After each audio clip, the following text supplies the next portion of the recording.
तो hi guys, welcome back to my YouTube channel. आज हम बात करेंगे क्लास 10 की history, the age of revolutions 1830 to 1848। तो ये the age of revolutions 1830 to 1848 ये इसलिए टाइटल दिया गया है क्योंकि इसमें बहुत सारा रिवॉल्यूशंस होते थे, लेकिन हम जानेंगे सिर्फ दो ही रिवॉल्यूशंस के बारे में क्योंकि आपके एनसीईआरटी के थ्रू हम जाएंगे। ओके, तो आपके एनसीईआरटी में सिर्फ दो ही रिवॉल्यूशंस के बारे में दिए गए। एक है जुलाई रिवॉल्यूशन जिसमें फ्रांस और बेल्जियम्स के बारे में है, और दूसरा है ग्रीक रिवॉल्यूशन जिसमें सिर्फ ग्रीक के ही बारे में है। तो हम लोग पहले जानेंगे कि जुलाई रिवॉल्यूशन ऑफ फ्रांस में क्या होता है। कि फ्रांस में लिबरल्स रिवॉल्यूशनरीज और लुइस फिलिपे दोनों मिलकर रूबन डायनेस्टी को फ्रांस से रिमूव मतलब हटा दिए थे, और उन्होंने कॉन्स्टिट्यूशनल मोनेटरी सिस्टम्स को एडॉप्ट किया। इस कॉन्स्टिट्यूशनल मोनेटरी सिस्टम्स का हेड लुइस फिलिपे को बना दिए थे, और इसमें ऐसा होते थे देयर विल बी किंग्स, मतलब उसमें राजा होंगे, लेकिन जो ये राजा लोग खुद की मनमर्जी जैसा फैले करते थे, लाइक दूसरों को मारना, सजा देना, आप ये सब राजा लोग नहीं कर पाएंगे। एंड वहाँ के जो राजा है उसे कॉन्स्टिट्यूशनल मोनेटरी सिस्टम के रूल के हिसाब से चलना पड़ता था। जो वहाँ के जो राजा है ना, वहाँ के जो किंग्स थे, उसके पावर्स को थोड़ा रेस्ट्रिक्ट कर दिया, मतलब उन्हें अपने मन मर्जी हर चीज़ करने का मौका नहीं मिला। बस उसी याद रखना। ओके, हाँ, और एक चीज़ याद रखना जो आपके एनसीईआरटी बुक में दिए है, जहाँ पे एक लाइन लिखा हुआ है कि when French sneeze the rest of Europe catches cold, I mean cold. Okay, ये जो लाइन है इससे ड्यूक मीटरनिच ने कहे थे, और उन्होंने ऐसा इसलिए कहा क्योंकि यूरोप में जो लिबरल्स थे वो लोग फ्रेंच के लिबरल्स रिवोल्यूशनरी से इंस्पायर हो रहे थे कि कैसे अपने देश से conservatives, monetary systems and aristocracy को अपने एरिया से भगा दे और खुद की एक कॉन्स्टिट्यूंसी सेटअप करे, मतलब कॉन्स्टिट्यूंसी अपने जनता के लिए बनाए। ओके, अभी हम लोग बात करेंगे जुलाई रिवॉल्यूशंस ऑफ बेल्जियम। तो यार ये बहुत सिंपल है। सो बेसिकली होता क्या है, जो ये बेल्जियम है वो पहले नेदरलैंड्स के अंदर में आते थे, and Netherland was known as United Kingdom of Netherland. Okay, Netherland क्या था, वो एक यूनाइटेड किंगडम ऑफ नेदरलैंड उसे माना जाता था, और बेल्जियम उसके अंदर में थे। अब होता ऐसा है, बेल्जियम की जो जनता, वहाँ के जो पब्लिक है, उन्हें नेदरलैंड के अंदर में नहीं रहना था। दे ऑल्सो वांटेड थे फ्रीडम एंड इंडिपेंडेंट नेशन, और उन लोग ने नेदरलैंड से सेपरेट होने के लिए काफ़ी स्ट्रगल्स एंड रिवॉल्यूशंस भी किए थे, जिसके कारण से आखिरकार उन्हें उनकी डिमांड मिल गई और बेल्जियम भी एक इंडिपेंडेंट नेशन बन गई। ओके, हम लोग रिकैप करते हैं।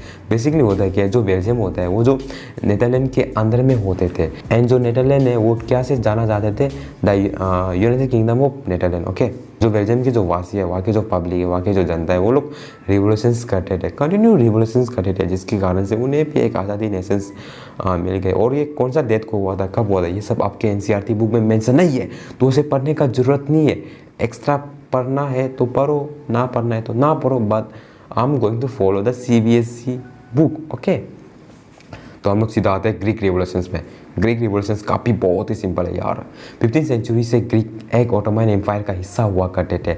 यूरोप के दूसरे नेशंस की तरह ग्रीक को भी एक सेपरेट आज़ादी नेशंस चाहिए थी। ग्रीक के लोग ऑटोमन एम्पायर से तंग आ चुके थे, उन्हें अब ऑटोमन एम्पायर से अलग होना था। मतलब ग्रीक के जो लोग थे उन्हें अब इस ऑटोमन एम्पायर के अंदर में नहीं रहना था। जैसा यूरोप में नेशन स्टेट्स बहुत सी जगह में काफ़ी डेवलप हो रहे थे, ठीक उसे इंस्पायर होके ग्रीक के लोगों ने भी ऑटोमन एम्पायर से आज़ादी पाने के लिए 1821 को अपने स्ट्रगल्स यानी रिवॉल्यूशन शुरू किए। इसे याद रखना कि ग्रीक के लोगों ने कब स्ट्रगल्स मतलब कब रिवॉल्यूशन शुरू किया, तो क्या बोलना है, 1821। ओके, ग्रीक के लोग उतने पावरफुल नहीं थे क्योंकि वो लोग ऑटोमन एम्पायर के अंदर में थे। उतना पावरफुल नहीं होने के बावजूद भी ग्रीक के लोगों ने हार नहीं माना और अपना स्ट्रगल्स मतलब अपना जो रिवॉल्यूशन है उसे जारी रखा। उन्हें बहुत सी वेस्ट यूरोपियन कंट्रीज से मदद मिली। उसके साथ ही उन्होंने पोइट्स और आर्टिस्ट को भी मदद मांगा कि यार हमारी आज़ादी के लिए कुछ तो मदद कर दो। ओके, अब क्वेश्चन ये उठता है कि यार ग्रीक के लोगों ने आर्मी से मदद क्यों नहीं लिया, और क्यों उन्होंने पोइट्स एंड आर्टिस्ट से मदद ली। ये इसलिए क्योंकि ग्रीक ऑटोमन एम्पायर के अंडर में थे, और इसी कारण वे लोग आर्मी से मदद नहीं ले सकते थे क्योंकि ऑब्वियसली आर्मी भी तो ऑटोमन एम्पायर के ही अंदर में होंगे, है कि नहीं।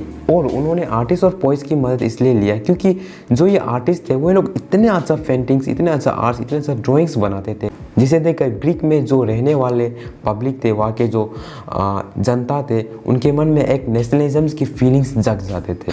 और रही बात ग्रीक लोगों ने क्यों पोइट्स की मदद ली, उन्होंने इसलिए पोइट्स की मदद ली क्योंकि जो ये पोइट्स थे वो लोग इतने मीनिंगफुल शायरी थॉट्स लिखते थे, जिसे देखकर और सुनकर, जिससे और पढ़ कर लोगों के मन में अपने देश की प्रति नेशनलिज्म की फीलिंग डेवलप हो जाते थे। वही सेम है यार, जैसा आर्ट्स के बारे में था, डायरेक्ट सेम टू सेम है, बस चिपका दो हो जाएगा। और आपको ये भी बता दूँ, ये जो ऑटोमन एम्पायर है ये एक मुस्लिम्स एम्पायर है, ओके, मुस्लिम्स एम्पायर है। ऑटोमन एम्पायर मीन्स मुस्लिम एम्पायर। लॉर्ड बायरन ने भी इस ग्रीक के रिवॉल्यूशंस में काफ़ी मदद की। उन्होंने ग्रीक के लोगों के लिए फ़ंड भी ऑर्गेनाइज किया, जिससे ग्रीक्स लोगों की और थोड़ी बहुत फिजिकल हेल्प मिल गई। और फिर बाद में लॉर्ड बायरन भी वॉर में ज्वाइन हो जाते थे। जो ये लॉर्ड बायरन है ओके ग्रीक के लिए एक फंड ऑर्गेनाइज करते थे, फिर वो वॉर पे जाते थे, वॉर पे नहीं लड़ के वहाँ पे फीवर की वजह से मर गया। मतलब अजीब है यार। ओके बस ये डेट को याद रखना कि लॉर्ड बायरन क्यों मर गया, इसलिए मर गया क्योंकि उसको फेवर हुआ था और 1824 को मर गया था। ओके बस ये याद रखना। तो क्या हो गया, आफ्टर 11 ईयर्स 11 साल के बाद ग्रीक की इतनी स्ट्रगल्स और इतनी रिवॉल्यूशंस और इतनी मेहनत के बाद उनको एक ट्रीटी साइन किया, मतलब एक एग्रीमेंट साइन किया गया है।